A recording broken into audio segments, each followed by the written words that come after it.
오늘 하나님께서 주신 은혜 말씀은 마태복음 12장 12절에서 14절에서 21절까지입니다.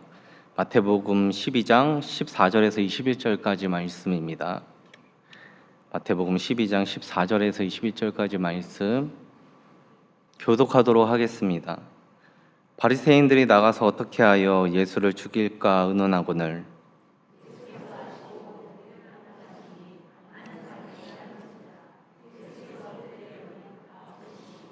자기를 나타내지 말라 경고하셨으니 보라 내가 택한 종 곧 내 마음에 기뻐하는 바 내가 사랑하는 자로다. 내가 내 영을 그에게 줄 터이니 그가 심판을 이방에 알게 하리라.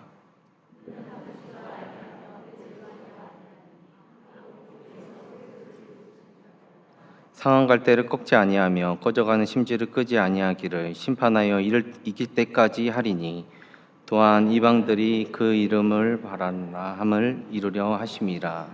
아멘. 할렐루야. 오늘 우리가 살아가는 이 세상은 한 가지 단어로 집중되어져 있습니다. 그것이 무엇일까요? 바로 이것은 효율성이라고 합니다. 효율성은 같이 한번 읽어볼까요? 시작. 투입된 노력과 시간, 비용 대비 산출된 결과의 비율을 뜻하는데 최소한의 자원으로 최대한의 성과를 나타내는 것, 낭비를 최소화하는 것, 이것이 바로 효율성입니다. 이런 논리가 이제는 세상은 물론이고요, 가정과 교회 안에서까지 이런 효율성의 원리를 따지곤 합니다. 사람이든지 물건이든지 효율 가치가 떨어지면 쉽게 버려지는 것이 마치 소모품처럼 다루는 것이 세상의 논리이고 세상의 이치입니다. 이처럼 영혼 없는 기능과 생산성만 요구하는 것, 이것이 세상이 우리를 길들이는 방법입니다.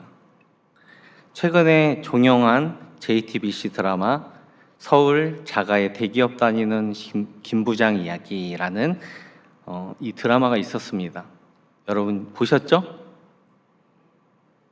보셨죠? 안 보셨으면 제가 간단히 요약을 해드리겠습니다. 무슨 스토리냐면 성공과 자존심을 쫓던 주인공, 이 김낙수라는 주인공이 성공과 자존심을 다 내려놓으며 가족의 품과 또 새로운 일상에서 진짜의 행복을 찾는 해피엔딩으로 이 결말이 마무리가 됩니다. 그는 세상의 효율과 성공의 논리를 온몸으로 증명하며 살았던 사람이죠. 그런데 그가 믿었던 성공의 성벽은 너무도 쉽게 무너졌습니다. 직장 상사와의 갈등, 특별히 이 상무, 저기 나오는 이 상무와의 갈등 속에서, 그리고 조직의 비정한 이 인사 속에서, 인사 개편 속에서 그는 자신이 어제까지 누리고 있던 명성을 뒤로 한 채 한순간에 아무도 찾지 않는 곳으로 밀려나게 되죠. 서울 대기업 부장이라는 화려한 껍데기가 벗겨지자 세상은 더 이상 그를 유용한 자원으로 생각하지 않았습니다. 오히려 효율을 떨어뜨리는 존재, 빨리 치워버려야 할, 마치 오늘 본문이 말하는 상한 갈대처럼 그를 취급했습니다. 바로 이 경쟁의 톱니바퀴 가운데에서 밀려난 이들이 마치 당연하다는 듯 잊혀지는 그 현실 가운데 세상은 그것이 합리적 이치라고 말하고 있는 것이죠. 그리고 우리에게 이렇게 속삭입니다. 더 이상 빛을 내지 못하고 매캐한 연기만 내뿜는 꺼져가는 심지가 되어버렸다고 말이죠. 쓸모가 없으면 버려지고 꺾여지면 자연스럽게 잊혀지는 것, 이것이 바로 오늘 우리가 마주하고 있는 이 세상에서 우리가 겪게 되는 비참한 현실이라는 겁니다. 세상의 구조는 우리를 향해서 이렇게 소리로 외칩니다. 상한 갈대는 서둘러 꺾어버리고 새 것을 세워라. 연기만 나는 불씨는 눈만 따가울 뿐이니까 얼른 끄고 새 등불을 바꾸라. 이것이 살아남기 위한 가장 이 세상에서 지혜로운 처세술처럼 보입니다. 그러나 오늘 본문이 우리에게 보여주는 건 무엇이냐? 이 세상의 냉혹한 논리를 정면으로 거부하고 있는 한 분에 대해서 소개합니다. 그가 누구일까요? 상처 입은 우리를 여전히 붙잡고 계시면서 동시에 우리를 절대 포기하지 않으시는 예수 그리스도임을 여러분 기억하시길 바랍니다. 특별히 오늘 본문은 성경 전체를 통틀어서 가장 긴장감이 고조되고 있는 장면을 우리 가운데 보여줍니다. 오늘 본문 가운데 두 줄기의 흐름이 있습니다. 이 두 줄기가 서로 충돌하고 있는 것이죠. 한쪽에서는 하나님의 아들을 기어이 죽이려고 하는 인간의 추악하고 더러운 본성을 보여줍니다. 또 한쪽 편에서는 그 악을 온몸으로 받아내시는 메시아이신 예수님의 그 인내가 흐르고 있다는 것을 우리는 오늘 말씀을 통해서 살펴볼 수가 있다는 것이죠. 그래서 이 두 가지의 내용들을 대조하면서 우리는 무엇을 깨달아야 하냐? 무엇이 복음인지를 다시금 깨달아야 한다는 겁니다. 먼저 본문 14절 말씀을 우리 함께 읽어보도록 하겠습니다. 시작.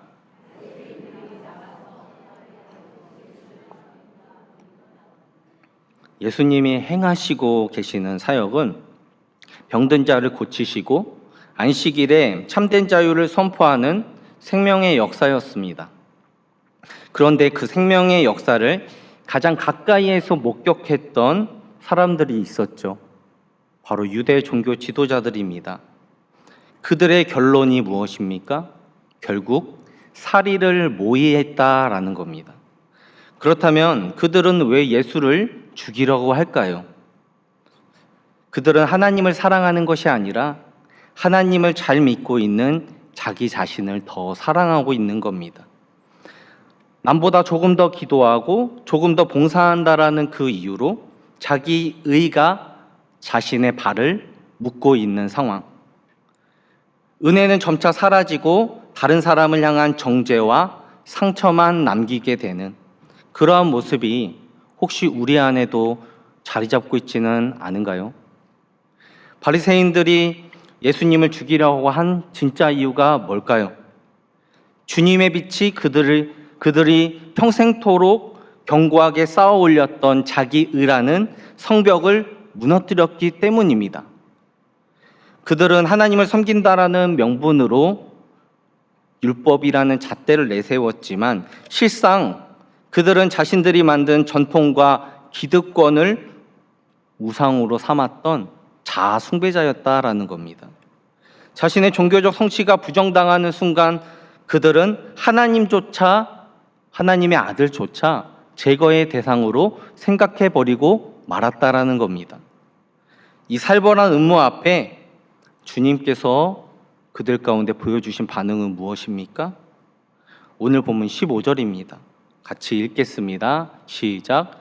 예수께서 아시고 거기를 떠나가시니 많은 사람이 따르는지라 예수께서 그들의 병을 다 고치시고 예수님께서는요 불의한 권력 앞에 맞서기 위해 하늘의 군대를 동원하지 않으셨습니다. 오히려 그 자리를 머물러 떠나는 길을 선택하셨다라는 것이죠. 그래서 오늘 보면 19절은 이렇게 기록합니다. 그는 다투지도 아니하며 둘레지도 아니하리니 아무도 그 길에서 그 소리를 듣지 못하리라. 예수님께서는 물리적인 힘이 없으셔서 그냥 그 자리를 피하셨을까요? 세상의 핍박과 조록을 묵묵히 그렇게 견뎌내신 것이 아닙니다. 예수님은 말씀 한마디로요, 거친 풍랑을 잠재우실 수 있는 분이십니다. 죽은 자를 살리시는 분이십니다. 오병이어로 수천 명을 먹이시는 전능하신 하나님이십니다. 겟세마네 동산에서 대제사장의 무리가 칼과 뭉치를 들고 찾아왔을 때 예수님이 이렇게 말씀하셨죠. 너는 내 아버지께 구하여 지금 12군단이 더 되는 천사를 보내시게 할 수 없는 줄 아느냐. 예수님께서는 충분히 그들을 단번에 심판하실 수 있는 힘이 있으셨고 온 세상의 다툼을 물리적인 권세로 제압하실 수 있으셨습니다. 그러나 그렇게 하지 않으신 진짜 이유가 무엇입니까? 예수님은 인간적인 혈기와 세상적인 다툼을 철저히 거부하십니다. 힘이 없으셔서 그 자리를 피하거나 당하시는 것이 아니라는 것이죠.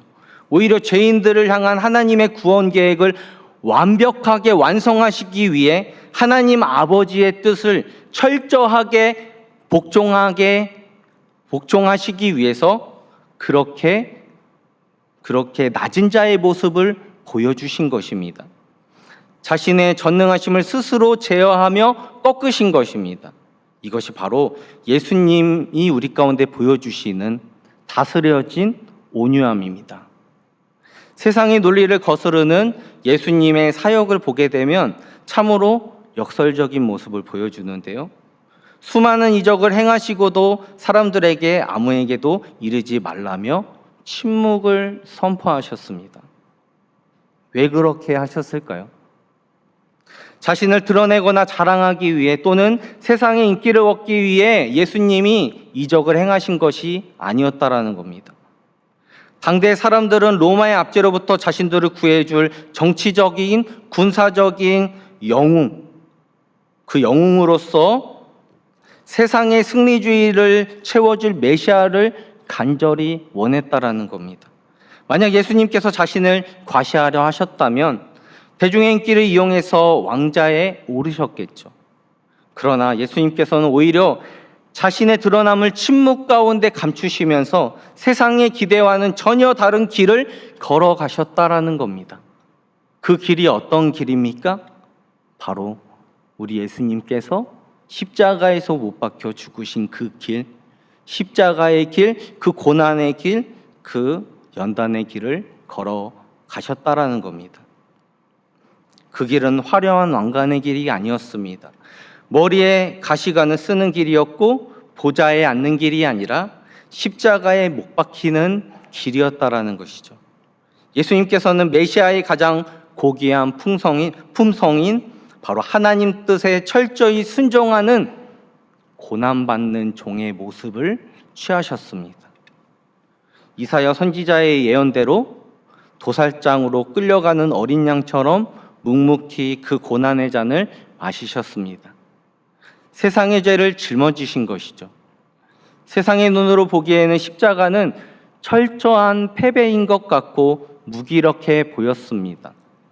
그러나 하나님의 눈으로 보기에 그 십자가는 세상의 모든 죄와 사망을 깨트리는 위대한 승리였다라는 것을 여러분 기억하시길 바랍니다. 예수님의 온유함은 나약함이 아니라 바로 하나님의 뜻을 성취하기 위해 자신의 모든 힘을 십자가 아래 굴복시킨 가장 강력한 하나님의 능력이었다라는 겁니다. 그러므로 오늘 우리 역시 우리 자신을 돌아봐야 하겠습니다. 조금만 억울해도 혈기를 부리고 있는 나. 내가 가진 작은 힘이라도 세상에 드러내고 싶은 나의 그 이기적인 모습. 자랑하고 싶어하는 것이 바로 우리의 모습일 수 있습니다. 세상에 나를 나타내려는 이 승리주의가 나의 삶에서 내가 따르고 있는 나의 목표는 아닙니까? 그러므로 내 안에 솟구치는 그 혈기와 다툼들을 이제 우리는 끊어내야 합니다. 하나님 앞에 내려놔야 합니다. 예수님에게서 바로 하나님의 뜻에 나를 철저히 낮추는 다스려진 온유함을 배울 수 있는 저와 여러분들이 되어야 할 줄 믿습니다. 주님이 걸어가신 그 침묵과 순종의 길을 우리가 걸어갈 때 비로소 우리의 삶 속에서 하나님의 구원의 역사는 시작이 될 겁니다. 세상의 승리주의를 뛰어넘어 바로 십자가의 참된 승리를 살아내는 저와 여러분이 되시기를 예수님의 이름으로 축복합니다. 그래서 마태는 이 모습을 이사야 42장에 바로 예언을 인용해서 오늘 본문 20절에 이야기합니다. 우리 그 20절 전반부를 함께 읽어보도록 하겠습니다. 시작. 상한 갈대를 꺾지 아니하며 꺼져가는 심지를 끄지 아니하기를. 여러분, 여기서 상한이라고 번역된 헬라어 원어는 쉰테트림메논이라는 단어입니다. 산산이 부수다라는 뜻을 가진 쉰트리보의 분사 완료형 수동태형입니다. 이 단어는 갈대가 이미 완전히 으스러져 부서져 있는 상태를 의미합니다. 그대로 두어도 되살아날 가망이 없는 바로 갈대를 굳이 꺾어버리는 것만큼 잔인한 일은 또 없을 겁니다. 갈대는 원래 바람에 흔들릴지언정 쉽게 꺾이지 않는 생명력을 가지고 있는데요. 그런 갈대가 짓밟혀 속이 다 드러나고 바닥에 꼬꾸러져 있다면 이것은 생명이 끝난 것입니다. 우리 인생도 마찬가지라는 것이죠. 경제적인 위기, 그리고 관계의 깨짐, 그리고 건강의 상실 때문에 이제 내 인생은 끝났다라고 느껴지는 이 비참한 상태를 우리가 마주할 때가 있다는 겁니다. 바로 그것이 오늘 본문이 말하고 있는 상한 갈대인 것이죠. 세상의 눈으로 보면 으깨진 갈대는 아무짝에도 쓸모없는 쓰레기에 불과할 뿐입니다. 그러나 놀라운 사실은 뭐냐? 주님의 눈에 비친 이 바리새인들과 또한 여전히 죄의 굴레 앞에 여전히 매몰되어 있는 저와 여러분의 이 영혼이 바로 으깨진 갈대였다라는 겁니다. 바리새인들은 스스로를 백향목처럼 여겼지만 주님께서는 자기 고집과 죄악의 무게에 눌려 회생 불가능한 으깨진 갈대임을 아셨다라는 겁니다. 그리고 분노하기보다 오히려 그들의 비참함을 불쌍히 여기시고 긍휼하게 여기셨다라는 것이죠. 이것이 바로 고통스러운 상황 가운데서도 도망치지 않고 끝까지 견디시는 메시아적 인내입니다. 여전히 고통스러운 상황에 머물러 있음에도 도망치지 않고 끝까지 견디는 그 힘을 말하는 것입니다. 그러므로 예수님께서는 우리에게 메시아적 인내를 보여주시며 바리새인들의 살이라는 이러한 무거운 짐 아래 묵묵히 머무시면서 그들의 악독함을 몸소 받아내셨다라는 겁니다. 또한 꺼져가는 이라고 번역된 이 원어는 티포메논이라는 단어인데 연기가 나다라는 뜻으로 티포라는 이 현재 분사형으로 심지가 지금 현재 매캐한 연기를 품고 있는 상태를 뜻합니다. 불꽃은 이미 다 꺼져버리고 눈만 따갑게 하는 연기만 나는 심지는 소망이 없어 보인다라는 겁니다. 세상은 이런 심지를 미련 없이 꺼버리지만 주님께서는 그렇게 하지 않으신다라는 겁니다.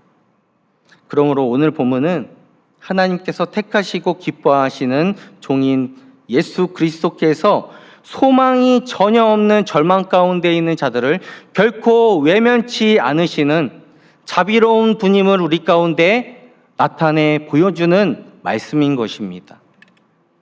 그래서 오늘 본문 20절 후반부에 주님께서 이 인내를 심판하여 이를 때까지 하신다라고 말씀하십니다.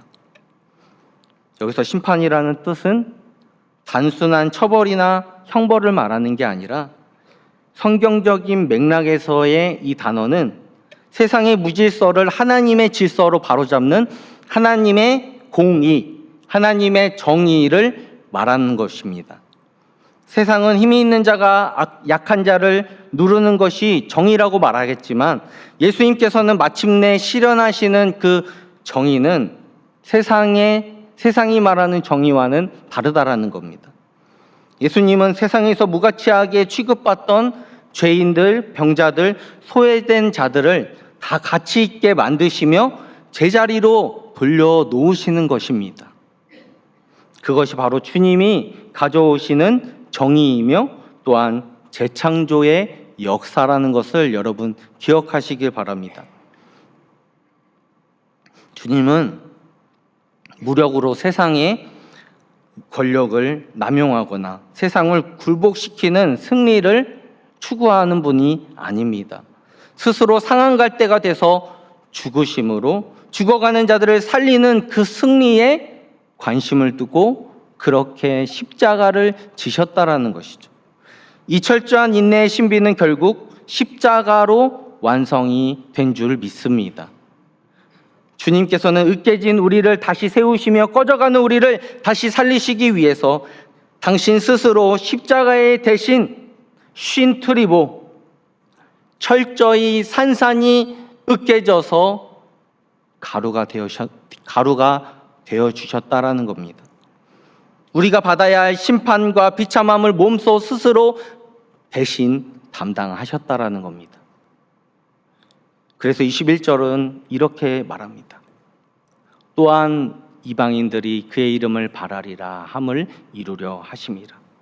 주님의 물러가심은 비겁함이 아니라 우리를 향한 다가오심의 다른 이름이었으며 그분의 낮아짐은 온 세상이 하나님께로 돌아오게 되는 선교적인 확장의 통로로서 더 발전해 나가게 됐다라는 겁니다.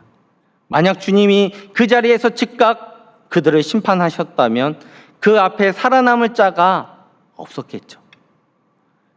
바로 예수님의 그 기다림이, 그 인내가 우리에게는 구원이 되었다는 사실을 여러분 기억하시기 바랍니다. 그렇다면 우리도 이 압도적인 하나님의 그 사랑 앞에 구체적인 결단을 내릴 수 있어야 합니다. 첫 번째는 내가 바로 으깨진 존재라는 사실을 인정하고 겸손의 자리로 나아가야 됩니다. 우리는 스스로 내가 꽤나 괜찮은 사람인 척 착각합니다. 그러나 실제 우리의 모습은 어떻습니까? 전혀 괜찮지 않습니다. 때로는 내가 과연 그리스도인인가 싶을 정도로 무너질 때가 참 많죠. 이것이 바로 솔직한 우리의 모습이고 팩트입니다. 우리 모두는 주님의 인내가 아니었다면 진작에 으깨져서 사라졌을 쉰트리보 같은 존재였다라는 겁니다. 그래서 우리는 날마다 하나님 앞에 나아갈 때마다 이러한 고백을 드릴 수 있어야겠죠. 주님, 제가 으깨진 갈대입니다. 주님의 인내가 저를 살렸습니다. 이 고백이 우리 가운데 터져 나올 때 우리 가운데 딱딱해지고 굳어졌던 종교적인 외식이 깨어지고 참된 복음의 감격이 우리 가운데 시작이 되는 줄 믿습니다. 주님께서 우리를 꺾지 않으신 것, 그것은 우리의 잘남 때문이 아니라 우리의 어떠함 때문이 아니라 오직 메시아적 인내 때문임을 여러분 잊지 마시기 바랍니다. 둘째로 우리가 입은 그 거대한 인내를 본받아 하나님이 주신 그 은혜를 본받아 우리 주변에 으깨진 이웃들을 대하는 그 태도를 근본적으로 바꿀 수 있어야 합니다. 우리는 요한복음 8장에 등장하는 가늠하다 붙잡힌 한 여인의 사건을 기억해 볼 필요가 있습니다. 그 자리에 모였던 사람들은 바리새인들과 같이 정죄의 돌을 들고 그녀를 완전히 꺾어버리려 했습니다. 그녀는 이미 죄로 인해서 영원히 으깨져 가루가 된 쉰트리보입니다. 세상은 그 여인을 쓸모없는 존재로 여겨서 제거하려 하고 있지만 주님께서는 그 살기등등한 현장에 묵묵히 몸을 굽혀 땅에 글을 쓰시면서 거룩한 침묵을 선택하십니다. 그 정죄의 소리가 가득한 길 위에서 주님께서는 주변에 있는 이 모인 사람들과 다투지 않으셨습니다. 소리 높여 싸우지 않으셨습니다. 오히려 여인의 그 수치와 정죄를 자신의 온 몸으로 받아내고 계셨습니다. 바로 메시아적 인내의 자리에 머무셨다라는 것이죠. 주님은 그녀의 죄를 무작정 덮어주신 것이 아니라 그녀가 다시 살아날 수 있도록 당신의 인내로, 자신의 인내로 그에게 소망의 기회를 주셨다라는 겁니다. 여러분의 마음을 짓밟고 독한 연기를 뿜어내게 하는, 숨막히게 하는 상황 갈 때가 있습니까? 나를 비난하고 있는 사람, 도무지 변할 것 같지 않은 내 가족, 나를 괴롭게 하는 이웃이 있습니까? 우리는 보통 그런 사람을 만날 때 정죄의 칼을 들어 그를 꺾어버리고 싶어 합니다. 그런데 오늘 본문의 예수님을 보시길 바랍니다. 주님께서는 자신을 죽이려는 자들 앞에서도 침묵하며 또한 그들의 비참함을 긍휼히 여겨 주신다라는 겁니다. 여러분을 숨막히게 하는 그 이웃, 내 가족, 내 자녀라는 상황 갈 때가 있다면 오늘 주님께서 보여주신 다스려진 이 온유함을 기억합시다.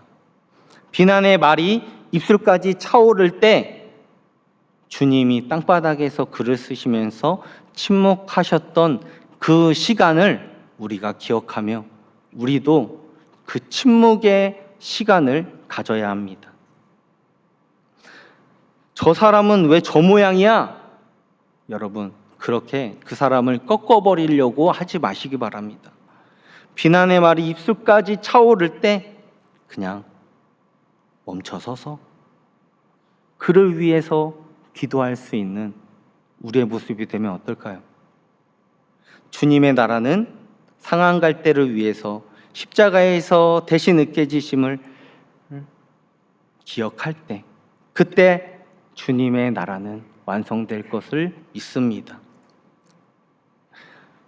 그 지체를 위해서 조용히 기도의 기름을 채워주는 우리가 될 수 있어야겠죠. 말씀을 정리하겠습니다. 오늘 본문 말씀을 통해서 우리는 예수님에게서 무엇을 배웁니까? 메시아적 인내를 배울 수 있습니다. 인내는 단순히 고통을 참는 게 아니라 고통 가운데서도 목표점을 잃지 않는 것입니다. 바로 이것이 예수님이 우리 가운데 몸소 보여주신 메시아적 인내입니다. 그럼 우리가 어떻게 하면 메시아적 인내를 배울 수 있나요? 메시아적 인내는 내 힘으로 쥐어짠다고 우리가 가질 수 있는 것이 아닙니다. 우리를 위해서 으깨지신 그 예수님의 그 마음 가운데로 우리가 들어갈 때, 걸어갈 때, 그때 자연스럽게 맺혀지는 성령의 열매라는 사실을 여러분 기억하시길 바랍니다. 나는 지금 누군가를 꺾어내려고 하고 있습니까? 그 사람의 으깨진 영혼을 불쌍히 여기면서 주님의 인내로 기다려주려고 하고 있습니까?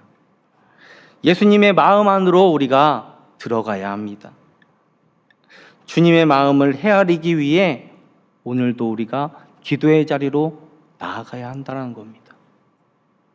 그래서 오늘 이 예배의 자리로 오셨잖아요. 아멘이십니까? 오늘 기도할 때 하나님 앞에 부르짖어 이렇게 기도하십시오. 주님, 내가 그동안 누군가를 향해서 정죄의 칼을 휘두르려고 했다면 주님이 나를 참아주셨던 것처럼 긍휼의 마음으로 기다려줄 수 있는 내 안에 이 내면의 변화가 일어날 수 있도록 나를 도와달라고 그렇게 기도할 수 있는 저와 여러분들이 되어야 할 줄 믿습니다. 진짜 성숙한 그리스도인은 나를 괴롭히는 자를 정죄해서 이기는 사람이 아니라 주님이 나를 기다려주셨던 주님의 그 신트리보 으깨짐, 그 으깨짐을 통한 긍휼함으로 상대방을 대하는 사람입니다. 내가 진짜로 꺾어야 할 것은 상대방의 기가 아니라 바로 내 안에 요동치고 있는 분노와 혈기와 정죄의 마음이라는 것을 우리는 기억하고 내가 십자가 사랑을 입었다라는 것, 그것만으로 감사할 수 있는 저와 여러분들이 되어야 할 줄 믿습니다. 십자가에서 스스로 으깨지심으로 우리를 살려내신 그 예수님의 그 인내와 사랑이 오늘 우리의 삶을 다스리게 하십시오. 주님은 으깨진 우리를 다시 세워서 온 세상을 비추는 등불로 삼으시는 줄 믿습니다. 우리가 그 사랑의 통로가 되보자고요. 내가 주님 앞에 으깨진 존재임을 고백하며 낮아짐으로 나를 힘들게 하는 이들을 향해서 주님의 거룩한 침묵을 연습해 가며 우리를 통해서 꺼져가던 생명들이 다시 타오르게 되는 그 기적을 우리가 함께 경험해 보자고요. 아멘이십니까? 이 꺾이지 않는 메시아의 인내를 우리 가슴에 새기며 그 사랑의 통치 아래 거하며 세상을 치유하는 성숙한 그리스도인으로 남은 한 주를 살아내시는 저와 여러분들 되시기를 소망합니다. 우리 이 시간에 찬양하면서 하나님 앞에 나아갔으면 좋겠습니다. 하나님의 등불 찬양하면서 하나님 앞에 기도로 나아가도록 하겠습니다.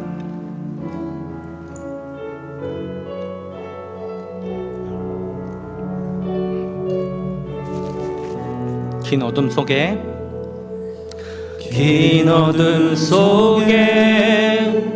영광의 빛 잃고 죄와 절망의 단식 소리만 있네. 주의 사랑은 여전히 날 기다리시며 날 부르시네. 하나님은 나의 꺼지지 않는 등불이시니. 주는 나의 빛, 주는 나의 빛 구원이시니.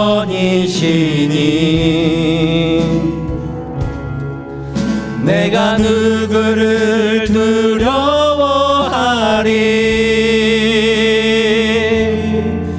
주가 찾으시는 종이 되어 나는 주만 섬기리. 주는 나의 힘 소망 되시니.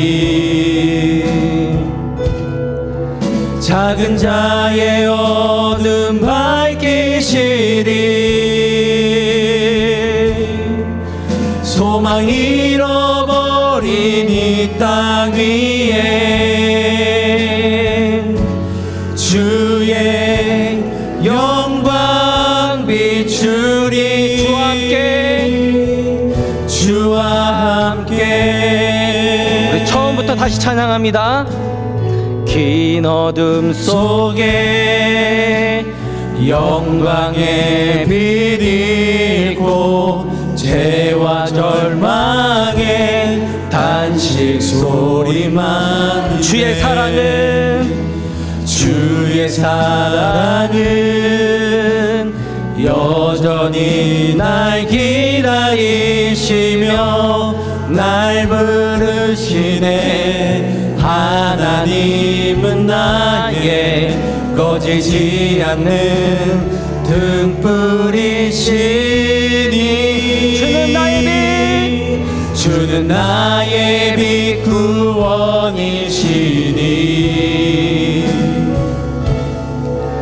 내가 누구를 두려워하리.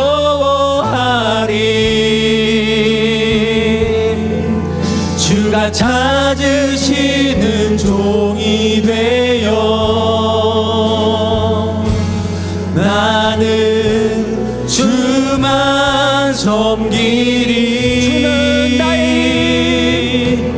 주는 나의 힘 소망 되시니.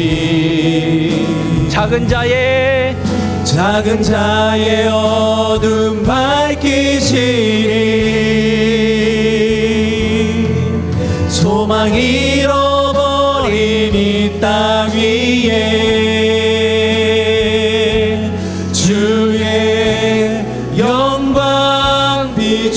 주는 나의 빛 구원 되시니 주는 나의 빛 구원이시니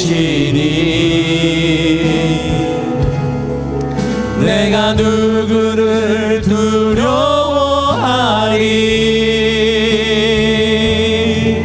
주가 찾으시는 종이 되어 나는 주만 주는 나의 힘 소망 되시니 주는 나의 힘 소망 되시니 작은 자의 어둠 밝히시리 소망 잃어버린 이 땅 위에 주의 영광 비추리 주와 함께